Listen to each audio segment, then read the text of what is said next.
Maggi ಬೇಕು Maggi. ಆಮೇಲೆ ಆಮೇಲೆ ದಾಗಿ ಬೇಕು ದಾಗಿ. ಆಮೇಲೆ ಅಕ್ಕಿ ಬೇಕು. ಅಕ್ಕಿ ಹಿಟ್ಟ. ಓಕೆ. ಆಮೇಲೆ ಇಲ್ಲೇನೇನು ರವೆ ಇದೆಯಾ ನಿಮ್ಮಲ್ಲಿ? ಇಲ್ಲ. ರವೆ ಬೇಕಾ? ಎಷ್ಟು ಕೆ ಜಿ ಬೇಕು? 10 ರೂಪಾಯಿದು ಬೇಕಾ?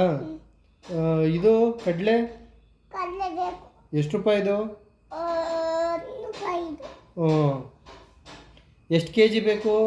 ಇದು ಅವಲಕ್ಕಿ 3 ಕೆ ಜಿ ತಿಂತೀರಾ? ಏನು ಅಷ್ಟೊಂದು ತಿಂತೀರಾ? ಹೇಳ್ಬೇಕು ಬೇಗ. ತುಂಬಾ ತಿಂತೀನಿ. ಏನ್ನ?